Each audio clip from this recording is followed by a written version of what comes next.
명절이 되면 총독이 무리의 청원대로 죄수 한 사람을 놓아주는 전례가 있더니 그때에 바라바라 하는 유명한 죄수가 있는데 그들이 모였을 때에 빌라도가 물어 이르되 너희는 내가 누구를 너희에게 놓아주기를 원하느냐? 바라바냐 그리스도라 하는 예수냐? 하니 이는 그가 그들의 시기로 예수를 넘겨준 줄 알미더라. 총독이 재판석에 앉았을 때에 그의 아내가 사람을 보내어 이르되 저 옳은 사람에게 아무 상관도 하지 마옵소서. 오늘 꿈에 내가 그 사람으로 인하여 애를 많이 태웠나이다 하더라. 대제사장들과 장로들이 무리를 권하여 바라바를 달라하게 하고 예수를 죽이자 하게 하였더니 총독이 대답하여 이르되 둘 중에 누구를 너희에게 놓아주기를 원하느냐? 이르되 바라바로소이다. 빌라도가 이르되 그러면 그리스도라 하는 예수를 내가 어떻게 하랴? 그들이 다 이르되 십자가에 못 박혀야 하겠나이다. 빌라도가 이르되 어찌미냐? 무슨 악한 일을 하였느냐? 그들이 더욱 소리질러 이르되 십자가에 못 박혀야 하겠나이다. 하는지라. 세상을 사랑하셔서 우리를 사랑하셔서 예수님을 보내주신 하나님, 우리에게 예수 믿음으로 구원받는 복을 주셨음에 감사드립니다. 예수께서 나귀 타고 예루살렘에 들어가신 종려주일에 예배드립니다. 2000년 전 예루살렘 사람들이 예수님을 높였지만 그 높임이 비난과 저주로 바뀌었습니다. 우리들은 하나님을 찬양하고 높이며 살다가 하나님으로부터 멀어지는 어리석음을 행하지 않게 하옵소서. 예수 그리스도를 믿고 사는 것이 정답의 길임을 믿고 천국길 잘 가게 하여 주옵소서. 고난주간의 작정 새벽기도, 릴레이 기도 등에 참여하려 합니다. 예수님이 받으신 고난의 은혜가 얼마나 큰지 깨닫는 한 주를 살게 하옵소서. 힘들고 어려운 성도들, 병상의 환자들, 군대, 객지, 외국에 있는 이들, 위로와 평안의 복을 허락하여 주옵소서. 소리와 영상으로 함께 예배하는 이들에게도 은총의 복을 허락하여 주옵소서. 말씀을 전하는 시간 악한 마귀 틈타지 않도록 성령께서 역사하실 줄 믿고 예수님의 이름으로 기도하옵나이다. 아멘. 할렐루야. 주 안에서 평안하시기를 축원합니다. 오늘은 종려 주일입니다. 예수님께서 예루살렘 성으로 나귀를 타고 들어가셨을 때 사람들이 예수님을 향해 종려나무 가지를 흔들며 환영한 데서 유래했습니다. 오늘부터 고난주간이 시작됩니다. 이 주간 예수님은 고통과 괴로움에 시달리셨습니다. 기둥교회 강단의 꽃장식을 보면 그 날 혹은 그 주간, 그 주변 언저리에 일을 짐작할 수 있는데 예수님의 고난과 희생을 상징하는 보라색과 흘리신 피를 상징하는 붉은색, 그리고 예수님이 쓰셨던 가시관을 생각하며 가시로 장식을 했습니다. 내일부터 시작되는 특별 새벽 기도회에 최선을 다해서 참석하고 경건하게 절제하며 다투지 말고 용납하면서 예수님을 닮고자 한 주를 살아야 할 것입니다. 월요일부터 토요일까지는 비전성전에서, 주일 새벽에는 본성전에서 모입니다. 월요일부터 시작되는 고난주간 새벽 기도회를 위해서 이렇게 교재 파일을 만들었습니다. 말씀을 전해주실 강사님께 미리 요청을 해서 그날 말씀을 여기다 담을 수 있도록 했습니다. 내일 아침에 오시면 이 파일과 내일 아침 교재를 드릴 것입니다. 멀리 계신 분들은 이 파일을 미리 가져가실 수 있습니다. 그런데 매년 해보면 집에 두고 왔다, 누가 주었다, 누구 주었다 이래가지고 이걸 만부해도 모자라. 그래서 1,000원씩 받습니다. 그래서 한 사람이 10,000원 내고 10개를 가져갔든지 10사람이 나눠 갔든지 잃어버리면 다시 1,000원 내고 가져갈 수 있도록 이렇게 준비했습니다. 교재를 잘 만들었어요. 그렇게 하고 부활절 새벽에는 흰옷 입은 천사, 성경에 나오는 그대로 흰옷 입고 부활절 새벽에 참석하겠습니다. 아침 10시부터 밤 10시까지 릴레이 기도회를 하고 금요일 밤 9시에는 성찬식을 행합니다. 오늘 주보에 나눠드린 봉투는 부활을 감사하면서 다음 주일에 드리시면 되겠습니다. 고난주간을 고난주간답게 보내시기를 주님의 이름으로 부탁드립니다. 다른 날보다 아멘이 적네, 자신이 없다, 그런 뜻인지 옆에 분에게 고난주간을 고난주간답게 보내려네요, 이렇게 알려주시길 바랍니다. 네.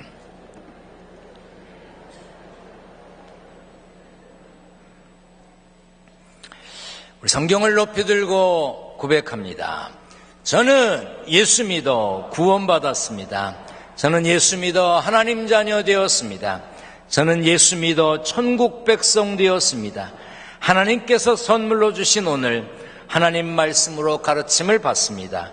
눈을 열어 주의 법 안에 있는 놀라운 진리를 보고 깨닫게 하소서. 아멘으로 순종하여 하나님께 영광 돌리는 삶 되게 하소서.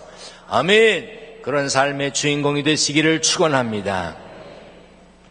종료주일에 예루살렘으로 들어가신 예수님은 많은 것을 가르치셨습니다. 그러나 예수님의 그 가르침 때문에 전통과 관습에 젖어 살던 유대 종교 지도자들에게 미움을 받으셨습니다. 제사장, 장로, 서기관, 바리새인 등은 당시에 존경을 받으면서 여유 있고 안정된 삶을 살던 사람들이었습니다. 그런데 예수라는 젊은이가 나타나 자신들이 지켜오던 전통과 고정관념에 반기를 들기 시작했습니다.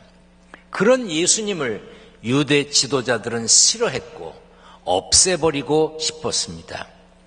그런데 자기 선생을 은 30냥에 팔아넘긴 가룟 유다의 도움으로 어렵지 않게 예수님을 잡을 수 있었습니다. 새벽에 날치기 하듯 이루어진 재판에서 사형을 결정했고 총독 빌라도의 법정으로 예수님을 끌고 갔습니다. 그 당시 로마는 거대 제국이었습니다. 황제 한 사람이 그 넓은 영토를 다 다스리기가 어려웠습니다. 그래서 각 지방의 총독을 파견해 통치했습니다. 예수님 때 로마 전역에는 13명의 총독이 있었는데 그 중에 한 명이 본디오 빌라도였습니다. 그는 서기 26년부터 36년까지 유대와 사마리아 지역의 총독으로 일했습니다. 로마 시대이긴 했지만 로마의 지배를 받기는 했지만 일반적인 재판은 로마의 간섭이 없이 유대인들 자체적으로 할 수 있었습니다. 그래서 당시 유대 종교 지도자들에게는 재판을 집행할 권위가 있었습니다. 다만 사형 선고만은 로마 황제를 대신하는 총독이 할 수 있었습니다. 대제사장과 장로들이 예수님을 빌라도 앞으로 끌고 간 것은 예수님을 죽이기 원하는 그들이 총독의 사형 선고가 필요했기 때문입니다. 매년 6월절 명절이면 총독은 사람들의 의견을 수렴해서 한 명의 죄수를 사면해 주었습니다. 그래서 빌라도가 사람들에게 물었습니다. 너희는 내가 누구를 너희에게 놓아주기를 원하느냐? 바라바냐? 그리스도라 하는 예수냐? 누가복음에 보면 바라바는 밀란, 폭동과 관련된 살인죄를 저지른 죄인입니다. 본문에도 유명한 죄수라고 했습니다. 그런데 사람들은 예수를 죽이고 바라바를 놓아주라는 것입니다. 빌라도는 입장이 난처했습니다. 사람들의 요구대로 예수님을 사형에 처하자니 마땅한 죄가 없었습니다. 그렇다고 사람들의 목소리를 무시할 수도 없었어요. 이 대중의 의사를 따르는 것은 때로 정당할 수도 있지만 엉뚱한 결과를 따를 때도 있거든요. 예수님을 풀어주고 바라바를 죽이면 밀란, 폭동이 일어날 수도 있었습니다. 그래서 빌라도가 군종을 향해 물었습니다. 그러면 그리스도라 하는 예수를 내가 어떻게 하랴? 사람들의 외침이 빌라도를 근심하게 했습니다. 바라바는 살리라고 병든 자와 귀신 들린 자를 고쳐주었고 가난한 자를 도와주었고 천국을 가르쳤던 예수를 죽이라는 사람들의 목소리에 빌라도가 고민에 빠졌어요. 로마의 통치를 받던 때 유대인들은 완전한 자유를 보장받지 못했습니다. 경제적으로도 넉넉하지 않았지요. 그런 상황에서 30간 넘은 젊은 예수가 나타나서 기사와 이적을 행하는 겁니다. 보리떡 5개와 물고기 2마리로 5,000명을 먹이고도 남는 거예요. 궁핍했던 사람들은 예수님을 임금 삼으려고 했습니다. 병든 사람을 고쳤지요. 귀신 들린 사람들을 낫게 했습니다. 그런 예수를 보면서 사람들이 기대감에 부풀었습니다. 이야, 놀랍다. 멋지다. 기가 막히다. 저분이 임금이 되면 먹고 사는 문제도 해결될 뿐 아니라 병든 몸도 치료받을 수 있고 귀신 들려도 해결되겠구나. 사람들이 기대에 부풀었습니다. 그런데 6월절 명절에 사람들이 예루살렘에 모였을 때 예수님이 나귀를 타고 예루살렘 성에 들어가는 거예요. 그렇지, 예루살렘에 들어가 임금이 되면 얼마나 좋겠느냐. 종려나무 가지를 흔들며 호산나고 환영했습니다. 그런데 가서 붙잡혔어. 매를 맞아. 사람들이 침을 뱉어.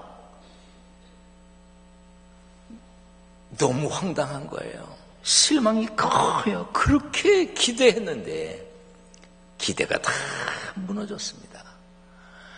어쩌면 사람들 마음속에 야, 저렇게 별 볼 일 없는 예수보단 차라리 용감하게 밀란을 일으키고 사람을 죽일 만한 그런 배짱을 가진 바라바가 낫지 않을까? 그렇게 생각했을 수도 있을 겁니다. 물론 바라바를 풀어달라는 사람들의 외침은 대중들의 순수한 뜻이 아니었습니다. 20절에 보면 대제사장들과 장로들이 무리를 권하여 바라바를 달라 하게 하고 예수를 죽이자 하게 하였더니, 예수를 죽이기 원했던 대제사장들, 장로들이 사람들을 선동했습니다. 그러다 보니 예수를 살려주십시오라는 목소리를 내게 되면 어려움을 당할 수도 있게 된 상황입니다. 시키는 대로 하는 게 편했고 남들 하는 대로 하는 게 신변에 안전했다고 생각했을 겁니다. 사실 우리들도 특별하게 다르지 않습니다. 비슷한 실수를 저지르기도 하지요. 예수님은 갇혔어도 돈이 풀리는 게 낫다고 생각합니다. 예수님은 매여 있어도 높은 자리에 올라가는 길이 열리는 게 더 좋다고 생각합니다. 예수님보다는 내 편안, 내 기쁨, 내 만족, 내 명예가 먼저라고 생각하지요. 그래서 예수님보다는 내 일 때문에 예배도 거르고 신앙생활을 접기도 합니다. 자신의 체면이 구겨지는 거, 자존심 상하는 거, 그것이 예수님보다 더 귀하게 생각하는 사람들이 있습니다.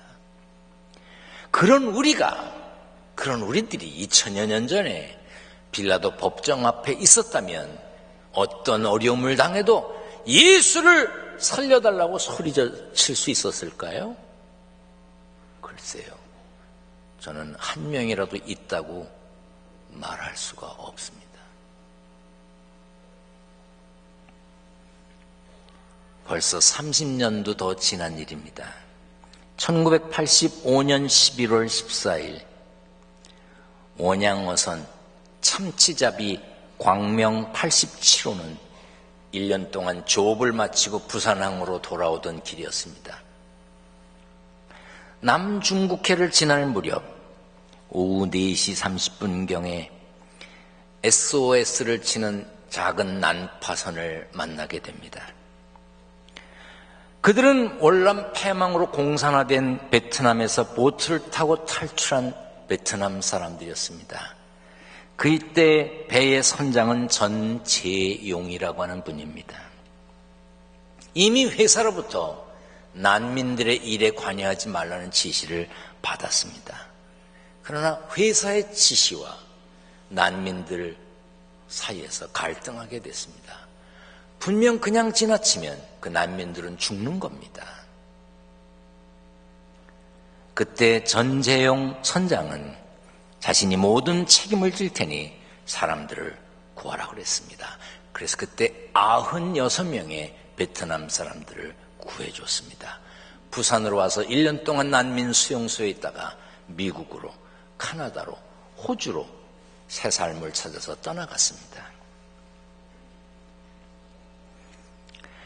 부산에 도착한 후에 전재용 선장은 회사의 방침을 어겼다는 이유로 해고됐습니다. 공산국가 사람들을 배에 태웠다는 이유로 정보기관에서 조사를 받기도 했답니다. 일을 할 수 없게 된 그는 고향 통영으로 내려가서 멍게 양식업을 하고 있었습니다. 그러던 중에 2004년 8월 자신이 구해주었던 사람들 중에 미국에 가서 살던 사람들이 고맙다고 이 전재용 선장을 미국으로 초청했습니다. 미국에 가서 자기가 구해주었던 사람들 앞에서 이렇게 말했습니다.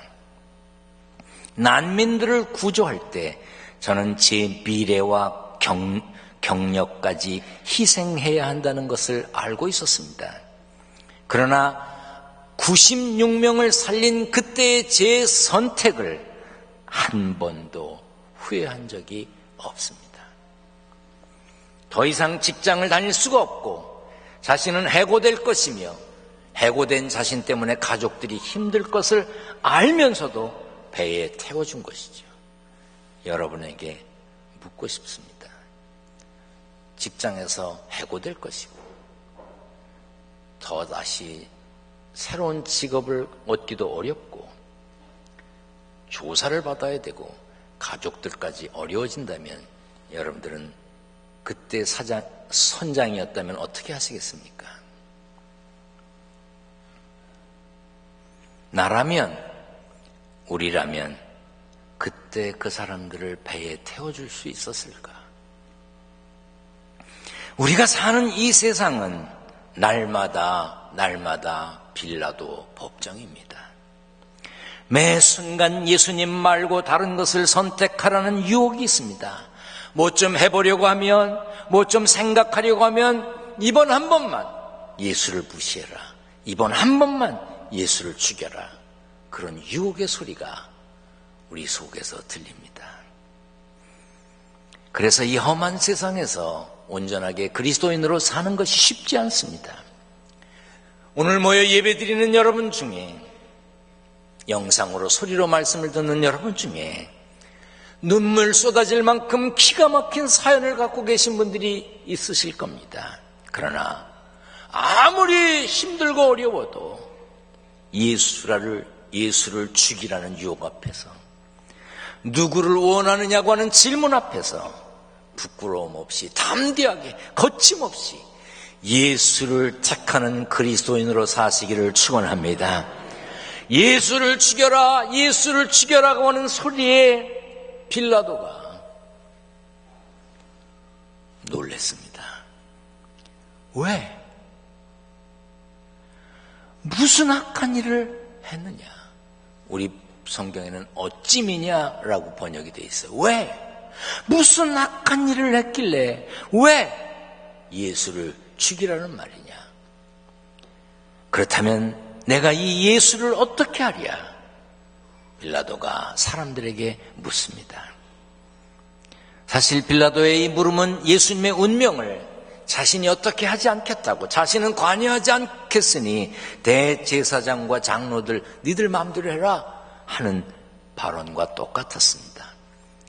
제사장과 장로들은 율법서를 곁에 두고 읽고 있던 사람들입니다. 11조를 소홀히 하지 않고 시간을 정해서 매일 기도하고 하나님을 섬기던 사람들이었습니다. 그들은 무엇보다도 구원자 메시아를 기다리고 있던 사람들이었습니다. 겉으로만 보면 그들은 틀림없는 하나님을 믿는 사람들이었지만 실제로는 하나님 없이 사는 사람들이었지요. 예수님이 잡히시기 전에 예루살렘 성 안에 계실 때 유대 종교 지도자들을 향해 이렇게 말씀하셨습니다. 화 있을진저 눈먼 인도자여, 너희가 말하되 누구든지 성전으로 맹세하면 아무 일 없거니와 성전에 금으로 맹세하면 지킬지라 하는도다. 그들은 성전보다 성전에 있는 금을 더 귀중하게 생각했던 사람들이지요. 그리고 화 있을진저 너희가 박하와 회양과 근체의 11조는 드리되 율법에 더 중한 바 정의와 긍휼과 믿음은 버렸도다. 쉽게 번역된 성경에 따르면 그들은 꼼꼼히 장부를 적어가면서 철저하게 11조를 드리며 살았지만 율법의 근본이 되는 정의와 긍휼과 믿음의 가치에는 관심이 없었습니다. 그런 종교 지도자들을 예수님은 이렇게 표현하셨습니다. 화 있을진저 잔과 대접의 겉은 깨끗이 하되 그 안에는 탐욕과 방탕으로 가득하게 하는도다. 사람들의 신앙을 이끌던 대제사장들과 장로들, 바리새인들과 서기관들, 그들은 하나님이 계신 것처럼 믿는 것처럼 행동했지만 행동의 바탕이 되는 생각 속에는 하나님의 가르침을 받은 흔적이 없었습니다. 규칙과 관습은 하나님의 명령을 따랐지만 마음은 하나님께 드리지 않았어요. 우리는 어떤가요? 주일이 되면 교회에 올 줄 압니다. 식사할 때, 중요한 일 있을 때 기도합니다. 규칙과 관습은 하나님의 명령을 따릅니다. 그러나 주일을 뺀 다른 날, 다른 장소에서 예수 믿는 사람으로 사시는지요? 종교적 신의 존재를 부정하는 사람, 신앙을 거부하는 사람을 무신론자라고 얘기합니다. 무신론자에는 두 가지가 있습니다. 하나는 지성적 무신론자입니다. 기존의 종교적 가치, 진리에 대해서 회의적이고 부정적이어서 당연히 종교적 관습과 형식과 권위를 무시합니다. 그런가 하면 대중적 무신론자가 있습니다. 심적으로는 종교를 인정합니다. 심적으로는 신의 존재를 믿습니다. 죽음을 두려워하고 무슨 큰일 있으면 하나님 살려주세요라고 말합니다. 그러나 실제 생활에 있어서는 종교로부터 아무런 영향도 받지 않고 사는 사람, 그 사람을 대중적 무신론자라고 얘기합니다. 하나님이 없다, 내세가 없다, 그렇게 말하는 사람만 무신론자가 아니지요. 마음속으로는 하나님을 인정하면서도 실제 생활에서 하나님의 뜻을 따르지 않는다면 그 또한 무신론자입니다. 제 머릿속에 영상으로는 남아있는데 언제인지 어디서인지 어떻게 알고 있는지 기억하지 못하는 한 장면이 있습니다. 한 여인이 아이를 끌어안고 막 도망칩니다. 뒤에서는 그 여인을 잡으려는 사람들이 총을 들었는지 뭘 들고 막 쫓아갑니다. 여인은 죽기 살기로 도망치지만 아이를 안고 뛰는 여인은 더 뛸 수가 없었습니다. 마침 어느 골목으로 꺾어져서 으슥한 곳에 자신의 몸을 숨깁니다. 그런데 품에 안고 있는 아이가 자꾸 울어요. 쫓아오는 사람들은 가까이 다가오고 있는데 아이의 울음소리 때문에 들킬까봐 여인은 아이의 얼굴을 자신의 가슴에 눌렀습니다. 다행히 여인을 잡으러 오던 사람들은 지나쳤습니다. 한참 후에 아이를 보니까 여인의 가슴 속에 너무 깊이 꽉 눌려져 있어서 질식하여 죽어버렸습니다.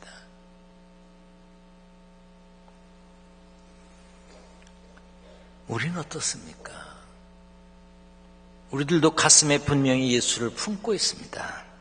예수 믿습니다. 그런데 어떤 순간 내가 살기 위해서 예수님을 내리누릅니다. 입을 틀어막습니다. 나에게 예수가 없는 것처럼 꽉 묻어버립니다. 이미 질식해 예수가 없어져 버린 사람, 예수를 품고 있다고는 하지만 죽은 예수를 품고 있는 사람. 우리는 가정에서, 일터에서, 삶의 현장에서 예수 믿는 사람으로 살고 있는지요? 살아계신 예수님, 그분을 품고 있는지요? 아니면 질식시켜버린 예수님과 같이 있으면서 마치 자기가 예수 믿는 사람처럼 사는 것은 아닌지요? 내 안정된 자리를 확보하기 위해, 혹은 잠깐의 유익을 위해 예수님은 좀 가만히 있어달라고, 조용히 있어달라고, 아무 소리 내지 말라고, 좀 죽어 계시라고, 그런 순간은 우리에게 없었는지요? 우리들은 찬송을 잘 부릅니다. 겸손히 주를 섬길 때 괴로운 일이 많다고, 내 주를 가까이 하려 하면 십자가 짐 같은 고생이라고. 그런데 어떻습니까? 겸손히 주를 섬기다가 괴로운 일이 생기고 마음 아픈 일이 생기면 예수를 집어던집니다. 예수를 죽여버립니다. 주님, 내가 주님 뜻대로 살고 싶은데 속썩이는 애들이 있어요. 여선교 회장하다 남선교 회장하다가 지역장을 하다가 속회인도를 하다가 안내를 하다가 이런저런 봉사를 하다가 날 속상하게 하는 사람이 있어요. 겸손히 주를 섬길 때 괴로운 일이 많다고 부르는 찬송과 전혀 다르게 행동합니다. 여러분은 어떻습니까? 내일부터 고난주간이라 새벽마다 모여서 말씀을 듣고 기도할 겁니다. 아침부터 밤까지 릴레이 기도를 할 것입니다. 금요일 밤에는 성찬 예식을 할 겁니다. 그러나 우리가 그렇게 한다고 할지라도 우리 또 무너질 겁니다. 또 실수할 겁니다. 또 약해집니다. 그래도 한 주간 힘써 보시지 않으시려는지요? 군중들을 향해 빌라도가 물었습니다. 그리스도라는 예수를 내가 어떻게 하랴? 이 예수가 무슨 악한 일을 행하였길래 너희들 죽이라고 하느냐? 그 질문을 우리가 받는다면 뭐라고 답하시려는지요? 여러분은 어떻게 하시겠습니까? 기도하겠습니다. 전능하신 하나님,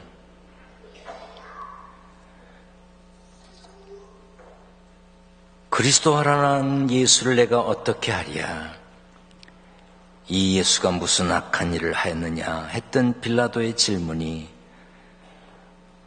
오늘 우리의 귓가를 울립니다.